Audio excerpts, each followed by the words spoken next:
It's a whole lot of us, that's my family. Wanna go higher, turn up the tempo, increase the BPM, okay. Increase the BPM. Increase the BPM. Increase the BPM. Increase the BPM. What's up, guys? Chris Morgan, FCA here at the University of Louisville. Welcome to our weekly podcast, In the Huddle, where we ask current or former athletes into this huddle, into this space, to talk about what God has done, what he's doing, and what he will continue to do. Really excited to have Colin Lyman on with us today. Colin wears a lot of different hats. It's been a joy to watch him grow in his faith, but also in all the things that God is allowing him to be part of. Welcome to our podcast, Colin. Thanks for having me. Yeah, a lot of different hats. Ironically, wearing one today. You are. But yeah, glad to be here and excited to just chat and have a great conversation. Yeah, and when I say our podcast, it's ours, man. Yeah. Like you get a chance to be part of this FCA team, and it's a joy to have you. Man, I've known you for some time, but obviously there's a lot of people that may not know some of the background, some of the story of your life. Grew up in Chicago. Yep. Okay, so I'd love to hear kind of just what was that like growing up in your home as a young boy? Yeah. Growing up, had two amazing parents that we were in and out of church growing up. My dad grew up Catholic, went through all the confirmation and everything that you go through there. And so his family is very devout Catholics, and my mom grew up with a little religion here and there. So our household, we weren't quite committed one way or the other. Our parents, they did as best as they could have, but they just had us playing a lot of sports. Sports were a huge part of our life, and played basketball, baseball, played football, volleyball, tried everything. Ended up sticking with basketball and baseball, but I have two younger sisters that played sports in college as well. So grew up in just a very sport-centered household, and faith was kind of intertwined, I guess, when it worked outside of the sports schedules. But it was a really good upbringing. No, you got families. I mean, sports was a major part. I would probably almost say that sports was like an idol in my family. You know, was it more like you just gravitated towards that, or sports, or did your family push you to that, or what?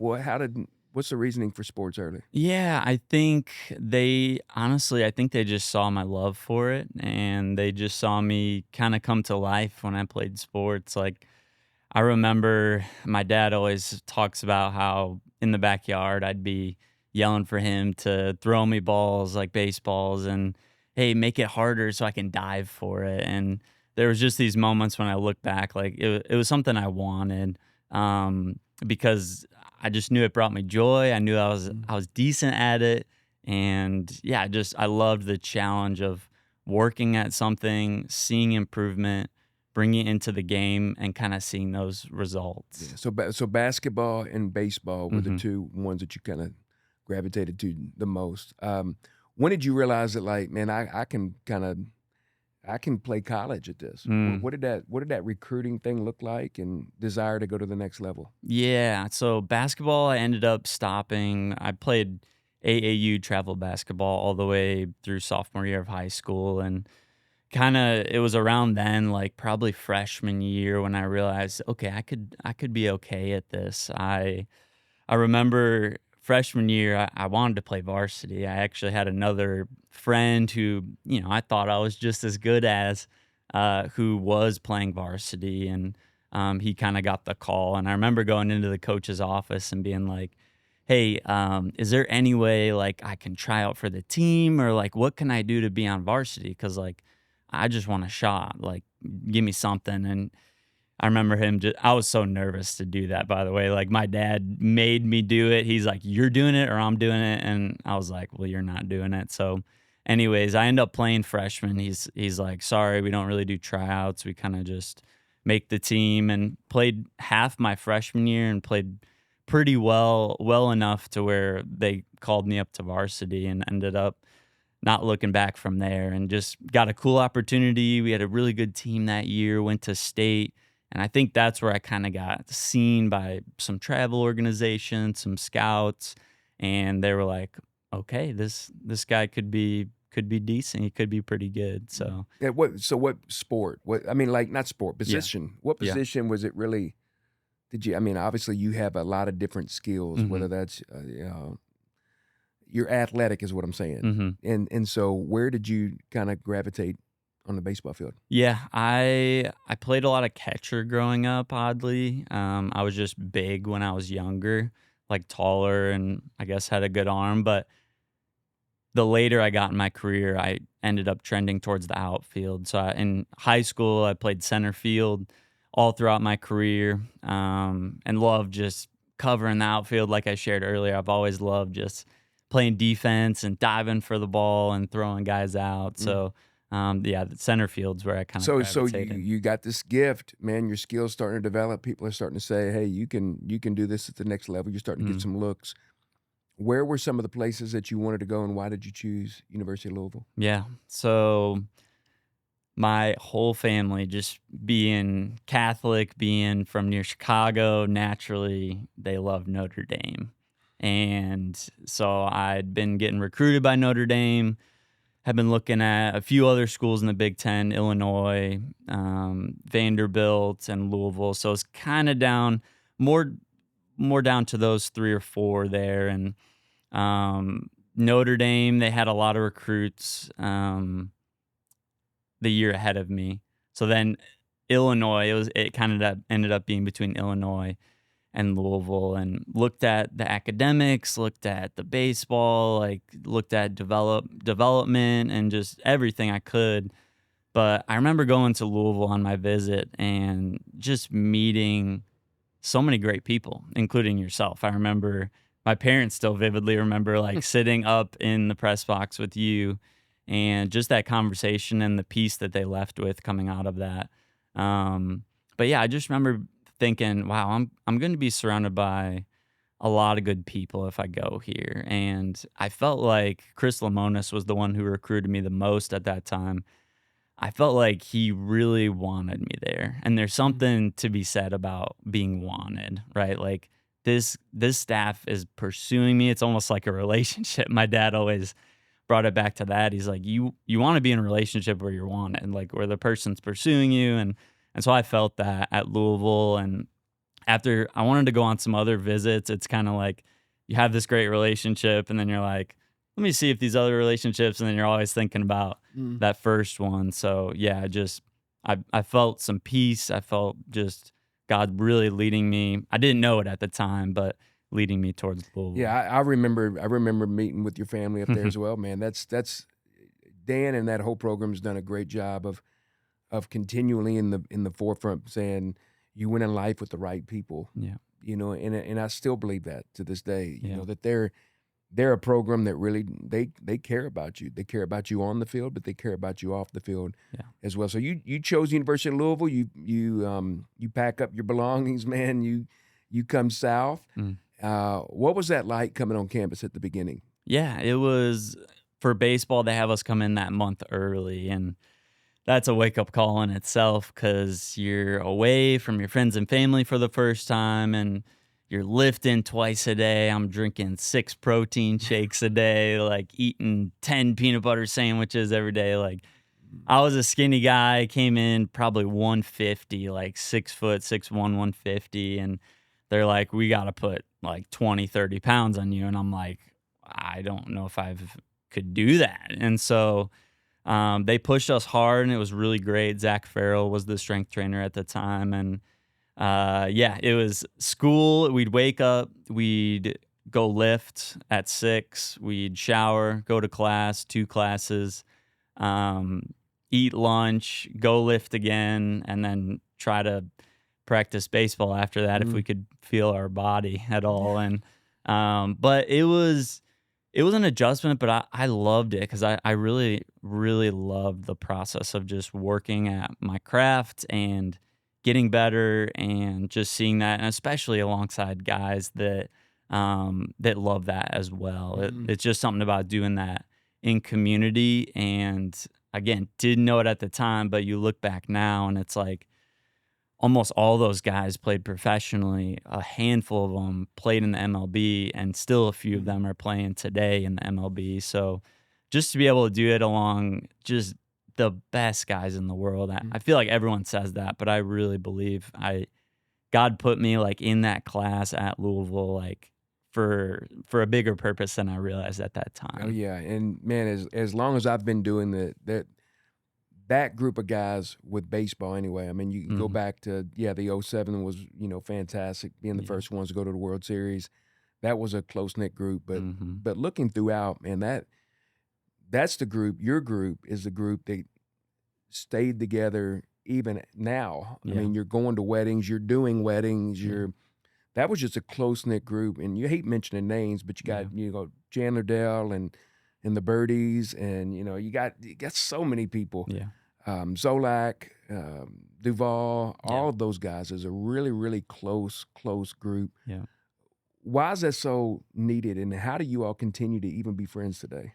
Yeah, I think it's needed because we're just not meant to do life alone, and especially in your sport, like it can become very individualized and you're worried about yourself and I'm trying to get myself better, but we grow a lot of times the most when we're in that community, especially with people who have the same mission, the same goals as you, and who, like we said, are just great human beings. Like, yeah, I think back on the times we shared together, and you don't realize it then, but you just make some of the best relationships in Mhm. college because you're growing, you're changing, you're learning, you're figuring out who you are. And yeah, I roomed with my roommate Ryan Summers for almost 7 years. I think a few more years we would have been like legally in a relationship or something like that. So but just to see God move through those relationships. And yeah, Mhm. today we still have a group chat. Like Nick Solak got called up last week, and everyone's texting in the chat like congrats and so pumped to watch you. And yeah, I think you have to be intentional after you graduate, and because you're put in situations where I'm always with those guys all day every day. And then once you leave college, you leave your sport and you're in the real world, you're kind of like, "Oh, where are all my friends at?" And so we've made it a point to be intentional about texting each other, calling each other, just checking in, because those relationships, they matter to us. Yeah. You guys were great on the field, off the field. You close as well. Mm. Um, you said that growing up, faith was in and out. Yeah. It wasn't like a push force thing, or maybe even not even a learned thing. Mhm. You come to university, and that closeness of community that you have on the field, it also spills over into what God was doing on campus through FCA, Yeah. through a lot of different sports. And I think your freshman year maybe is a time where we saw just a exponential growth Yeah. within a ministry. Mhm. Tell us about your walk with Christ when you came here and you start getting involved with FCA, and some people talking about relationship with Christ, that you Mm. can use your sport to bring glory to God. Talk a little bit about that. Yeah, so my coming in, like I said, just not a ton of faith background. I dated a girl pretty seriously who had a faith background, but I was more doing it so I could just be in a relationship with her. Her dad actually said, "All right, I asked, can I date your daughter? I'd love to date her and ask her to be my girlfriend." And he said, "Sure, one thing, I want you to come to church with us. I want you to just explore this thing." And he was good about it, but again, I did it so I could date her. My heart was not in it at all, but I think God was softening my heart during that time. And so came to college away from friends and family for the first time, feeling kind of lonely, even in the midst of really good community. Um, Girlfriend ended up breaking up with me, which at the time was everything, right? It was a heartbreak. I thought I saw a future with this girl, and then my grandma passed away, who was the first family member, person close to me that I'd lost to death. And it was just kind of a wake up moment, a sobering moment where I thought there's got to be more to life than this. All the things that I thought I had that were like solid that I would have seemingly forever, just so quickly. That was in like the first month of school. Felt like it was taken away from me. And so I've been going to FCA. As Coach Mack always says, there's Chick-fil-A and there's girls there. So that's how he gets us baseball guys there. And it was a friend, Ryan Loria, who was only there freshman year, but he'd just been inviting me persistently. And I was like, fine, I'll go.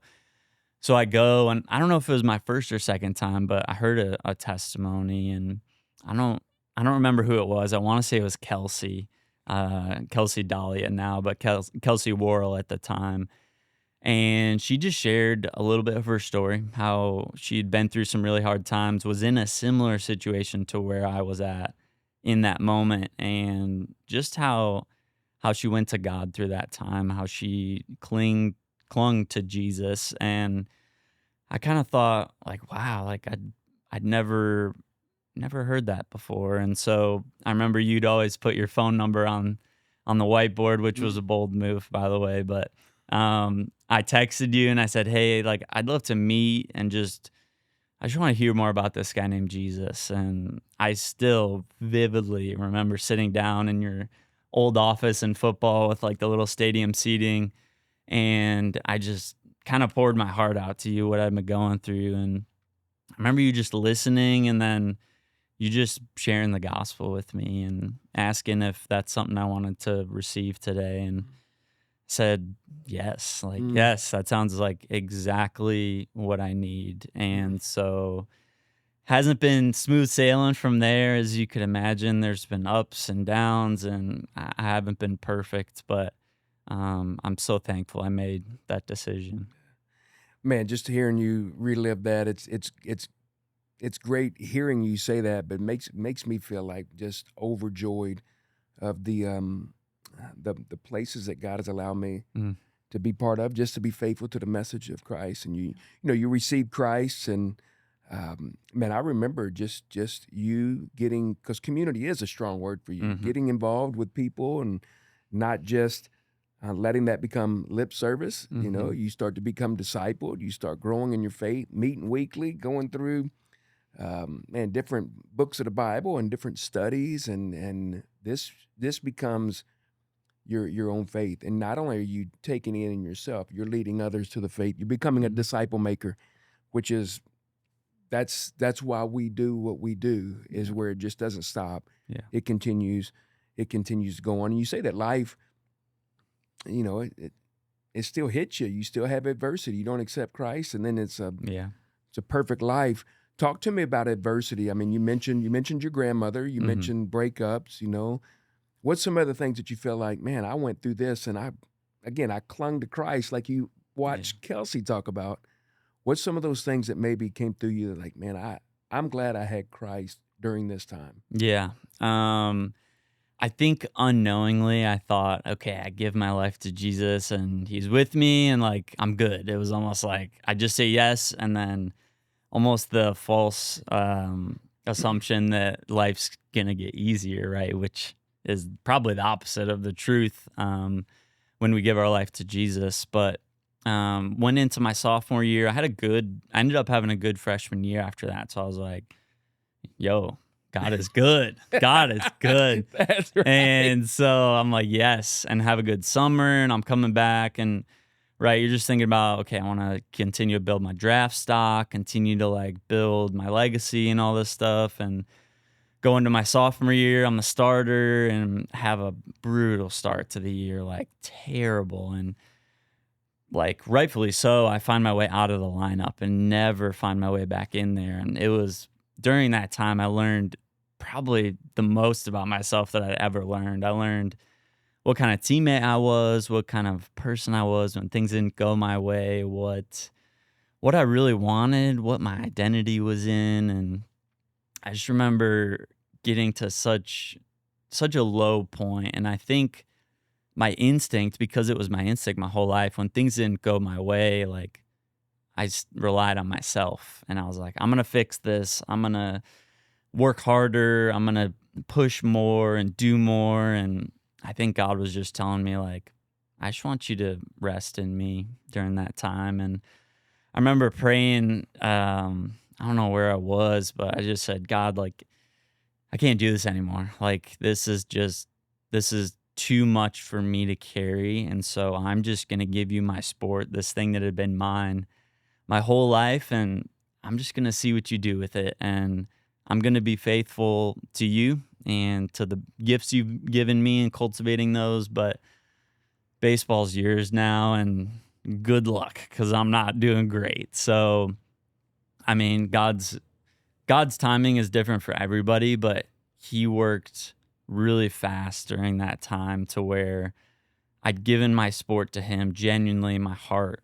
I gave him my heart, essentially, because where your heart is, your treasure lies, and that's where my treasure was baseball. So gave my full heart to Jesus, gave my sport to Jesus, and going to the summer, supposed to play in the Cape Cod Summer League, like this awesome summer league for college sports, for college baseball, and top prospects, everything like that. And go into that, the coach there was like calling Coach Mack, like, should we still bring him here? Like, because he's not doing that great.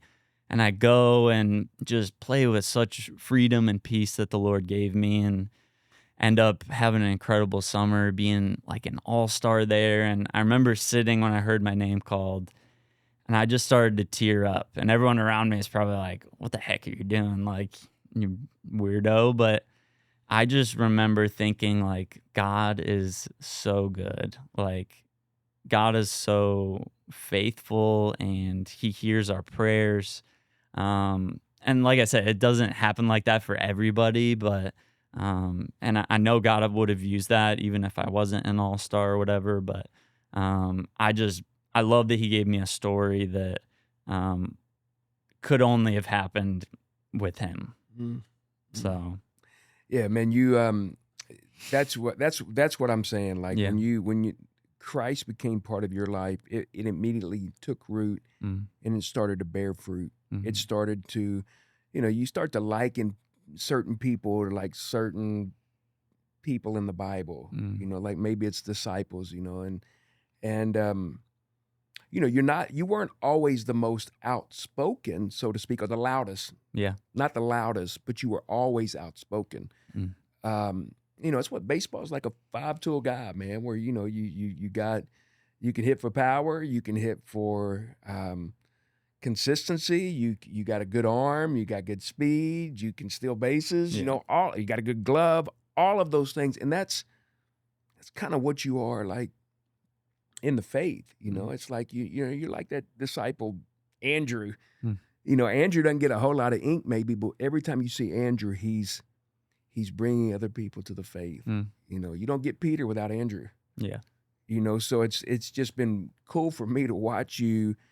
You can do a little bit of everything, Mm. and not a lot of people can do that. They may be good at this, but they're terrible at this, and you just have a good work at all of it, which makes you such a great leader. Mm. And you were great on the field as well. You played in two World Series, two Yep. College World Series, which is that's incredible. Coach McDonald always says the stat. How many super regions?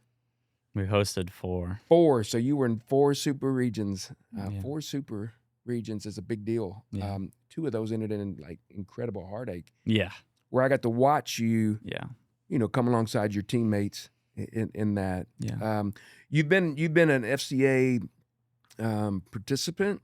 You've Yep. been an FCA leader. Mm. You've been an FCA intern, really. Yeah. You've been an FCA staff person. Mm-hmm. You've seen it from all sides, man. Looking at it from this side and no longer a student athlete, how's that changed you? Yeah.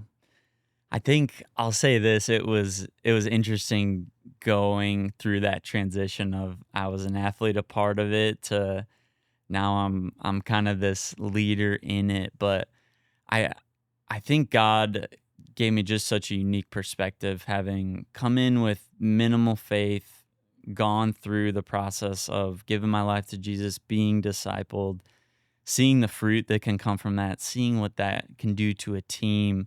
again, not just through myself, but people like Chandler, and we see it down the line. But um, I think now looking back, um, I love seeing our athletes just be committed to their faith. I think there's a lot of people who come in that have no faith background, which I love. I work at Northeast now, which you get some non-believers that come, but it is a large church that has people who already believe. So for me, FCA is just a sweet, I guess, place where there's just so much opportunity for Jesus to open people's eyes, open people's hearts to who they are. And identity is a big thing. And we've already talked about it, but so many of these athletes, their sport has been and is their entire life. It's what they spend their time on. It's what they think about. It's what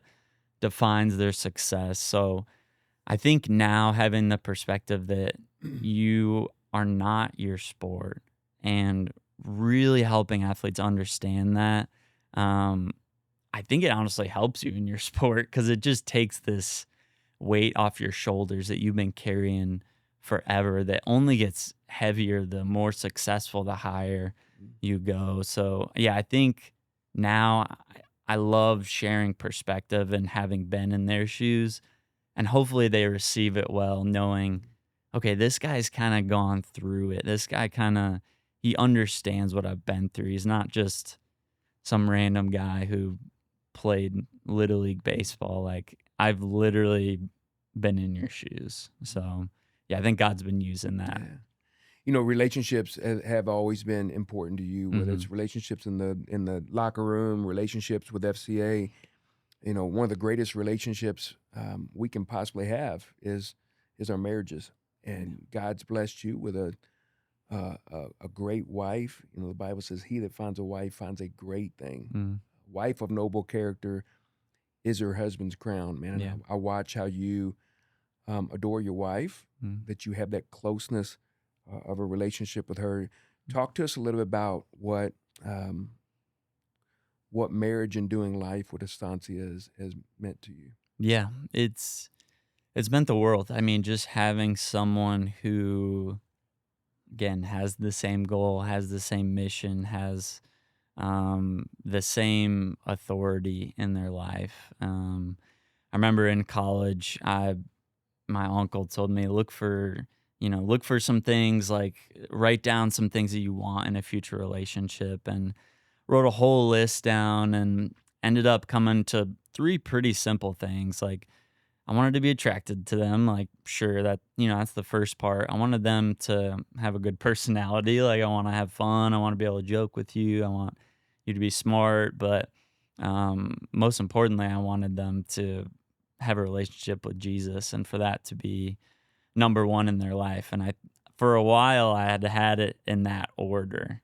And God slowly kind of shifted my heart to where I was looking and seeking someone first who loved the Lord with all their heart, soul, and mind. And God is just, again, so good. Asante and I's story is interesting. We kind of reconnected through Instagram and started talking there, and long distance relationships. And now we're at a point where we've been married for 3.5 years, and it's been really good. We have ups and downs like any relationship. You learn a lot about someone when you live with them, but I think now the closer we both have grown to Jesus, the closer we've grown to one another. And I've really seen that just happen through Bible studies, through serving together at church. She does worship at our church and is a part of a small group. But yeah, we've created some really good rhythms that help us intentionally put Jesus at the center of our life. Because if you don't do that intentionally, as you know, like, life will just take you and pull you in whatever direction it wants to. So we've really, really had to work hard at making that a priority, because there's just a lot of good things happening in our life, and but keeping that at the center has been key. It's really cool for me to get to see that. It's good for me to.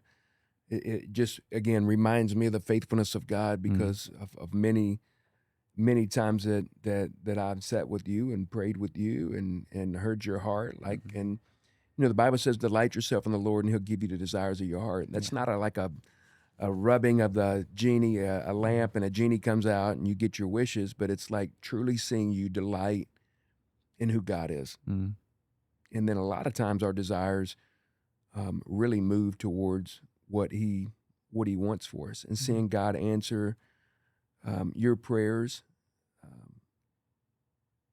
not just you, but just seeing people that I've had an opportunity to pray with and talk with, seeing their life become aligned with God's, and it's a perfectible life, not perfect, but it's perfectible. Yeah. And it continues to grow as they keep their eyes on Christ, and that's a beautiful thing. You walk with God, and that's often a foreign concept, that it's not a religion, but a relationship, that you walk with Him, that you get into His Word. I can picture you, man, just sitting there at like a coffee shop or with a coffee and open up your Bible. And a lot of people that may be listeners don't even know where to start and what a quiet time with God looks like. What does that look like specifically for you? Yeah, I think it changes, throughout just life and time. I've had points where I will just do a deep dive on the Bible, maybe read a chapter or a book or things like that, and just journal and pray. And lately, I'd say the past month, it's been a lot of prayer, a lot of prayer through worship, just listening to worship music, and just crying out to God in that way. And prayer specifically, just being more intentional about prayer. I haven't done this perfectly, but I've been starting to, people say, we'll tell you a prayer, and a lot of times people will say, all right, I'll be praying for you, and then they never pray for them, right? And I've been guilty of that too. So I've been trying to be more intentional about just writing down those prayers, writing down their names, and taking time to pray for them, and following up with that as well. But yeah, I would say my quiet time right now, I have this app that I really love. It's called Lectio 365. And they have a morning prayer, a midday prayer, and an afternoon prayer, or a nighttime prayer. And it walks you through just some really good prayer prompts. It walks you through some Bible verses. And what I've loved about that is it has moments where it'll give you a prayer prompt, it'll read a verse, and then it will say pause and pray. And I just had never really done that before. Like I think I'd been rushing through the text, or I'd been praying, and once I prayed what I needed to pray for or wanted to pray for, I'd be done. But it would say reflect, pause, and pray. And I loved the thought of, okay, wow, like let me slow down and pray over this text, and maybe God's pointing me towards a key word or phrase that He wants to work and stir in me. So that's what it's looked like lately. And I think not keeping it there, but listening to God out of that time and allowing Him to speak to me throughout the day has been transformational, because God's always speaking. The question is just, are we listening? So. Yeah, some of those prayers, it's you're intentional in the prayer and praying, God, I understand my need for you. Lord, here's a desire of my heart. Here's a place where I want to see you move. And, again, I've got a chance to sit and watch some of those prayers come to fruition. Your involvement, you're involved with baseball, obviously. You're involved with FCA as a whole. You work with our serve team, which you do a great job with. You're also involved with baseball, but also golf, and just praying that there's more of an inroad with golf. Not that it hasn't been for a while, but just like open up relationships, and God has answered that prayer. You got a chance to baptize one of the golfers not long ago. Baseball this past Saturday after the game, got to baptize Jared, and that was great. But you also got to baptize someone else who's really special to you, man. Why don't you tell us about that? Yeah. That would be bad if I didn't know you were talking about there. But yeah, I guess on Jared and Patrick, I think we oftentimes we pour out so much, and a lot of times we don't get to see that fruit. And we've both had that happen in our lives. And again, I think that just goes back to it's not about us. And but yeah, someone special lately has been my mom got baptized, and again, been in and out of the church, but lately she's just been through so much. My parents got divorced 5 years ago now, and that's a whole nother testimony in itself for probably both of us. But I remember her just reaching out a couple months before she wanted to get baptized, and just kind of shared her heart about how she did it when she was very, very young, didn't understand the decision at all, and just how she's been coming to church and God's been opening her heart and her mind and her eyes to not only who she is, but who God wants her to be. And I've just seen she's always been the sweetest person ever, alongside Estancia. But my mom is she'll do anything for anybody. She will, almost to a fault, lay down her life for those that she loves the most. But that's biblical. Maybe it's not to a fault. But I've just seen her, like, her heart to serve has just grown so much since that day that I got to baptize her, and her heart for the Lord and for the church I've seen him move in just incredible ways that only he could move in her life. And yeah, it's just, I almost made it through the baptism without crying, but I got to the end and I said, I'm getting it a little bit now, but I said, I love you, Mom. And it was just, I kind of just lost it, because it was like, it made it real in that moment, just the gravity of the decision she was making. Yeah, and watching that, I got to watch that on video, and when God uses us to baptize certain people, that as an advocate for Him, as a spokesperson for Him, as really just somebody just come alongside and do life with. That's over the years, maybe a few hundred, I don't even know, thousands of baptisms. But when God allows us to, whether it's our children or whether it's our mom, it's like, wow, thank you, Jesus, for allowing me to play an important role, just to share the gospel, just to be there, and that is a fantastic thing, and you're a consistent guy. It's not your powerful tone, but it's your powerful words. You're just one of those guys that you don't talk much, but when you talk, you're just like, that's so good, man. That's awesome. And now we get to work together, and there's many times that you spoke, just like, man, I'm gonna write that down, man. That's so thanks for many times teaching me, and I get to learn. I get to learn from you guys. I get to learn from you and Aaron, and many people, Chad Mosteller, and some of those guys that have stepped in to the role of the staff people. That's when you get to do work in life with friends. That's special. So I've said many times that if something happens to me, FCA is in good hands, man. Got good people. So just want to tell you thanks, man. Thanks for just being faithful at the call that God's placed in your life, and love doing life with you. I guess the last question before we get is, what's God specifically teaching you now? Yeah, that's a good question. I think lately He has been teaching me to just listen.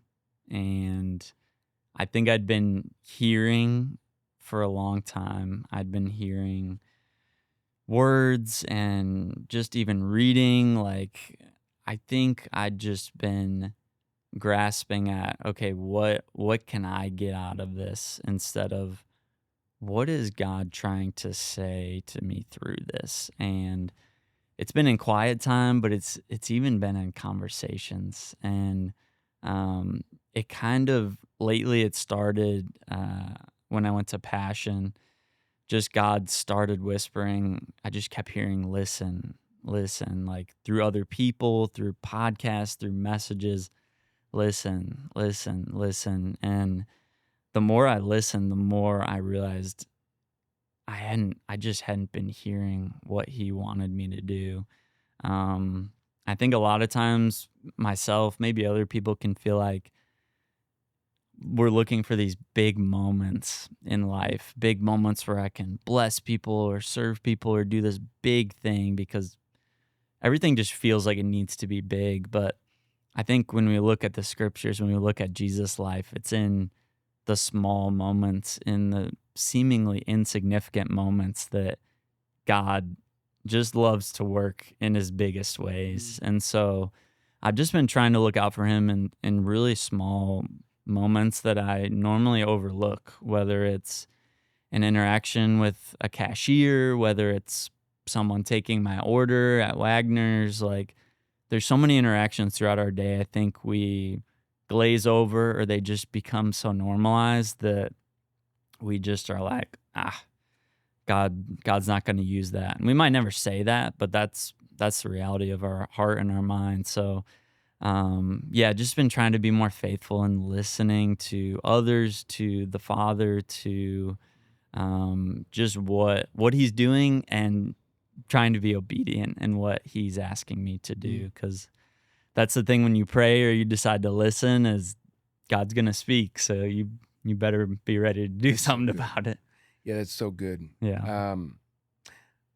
Well, Monday nights, FCA during the school year, if there's a student athlete or even a student that's listening to this that wants to be part of FCA, we meet at Monday night, 8 o'clock at the football complex. Yeah. But FCA's mission is not only to every athlete and coach to grow in their relationship with Christ, but also with the church. Yeah. And so maybe some of the guys that have graduated or students that have moved on that are in the Louisville area, we're blessed to have you with FCA, but you're also working with young adults with Northeast, Christian Church, which is a fantastic church. Yeah.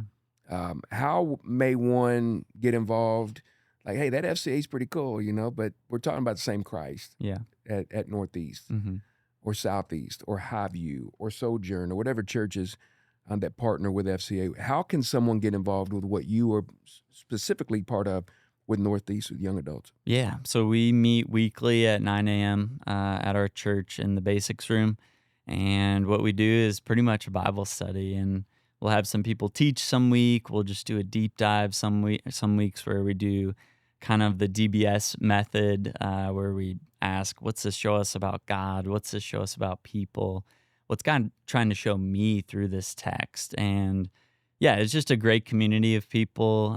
It varies in age and range, and just entirely with demographic, but it's a great place to find a faithful community that is consistent and that is just seeking after Jesus with everything they got. So yeah, we're 9 a.m. every Sunday, and all are welcome. Young adults, it ranges from 18 to 35, but most of our people are kind of that just post-grad, like early young professional career. So would love to have anybody. Yeah. Awesome. Yeah, that's fantastic. Well, Colin, thanks so much for coming on the podcast, man. I love you. I'm so proud of you. Thanks for letting me do life with you and work alongside of you with FCA. So thanks so much for coming on. Thank you. Can I honor you real quick? You're going to hate this. Chris is not going to like this. And he was probably trying to wrap it up quick, so I didn't say anything about him. But I think God places people in our life for a purpose, of course. But I think you specifically, you've done an incredible job of what I shared earlier of just listening. And it's funny because I feel like you always say you're working on listening. Um, but I think every time I've shared my heart of, hey, I want to get into ministry, or hey, I'm like, I don't know what to do about this, or just any career steps, like you have always acted on those. And whether it's helping me get plugged in with Northeast, whether it's helping me get plugged in with golf, or I feel like you have just genuinely listened to my heart, and not just listened and been like, that's cool, I'll pray for you, good luck. Like you've always listened and been like obedient to where God's called you in that. So thank you for that. And thanks for being a great leader to our team. Thanks for being being someone who is just, I don't know the exact word, but you're just you. Like you're honest, and when you have faults, like we all do, like you just bring them to the table and you just say, hey, like I fell short here, would you guys forgive me? And you don't have to do that. Like you're the leader, you can basically do whatever you want. But I know it's just received really well by the staff, and it sets the tone for our staff, because I think for us, we're only going to go as high as you go, and you set the tone. And I think you do a really good job with that. So, And it's a lot easier to talk about you than it is to see you talk about me. Yeah. But yeah, thanks for those words, Yeah. man. I receive it. So Of love you, course. buddy. Yeah. Thanks for coming on here. Love you too. Thanks for having me.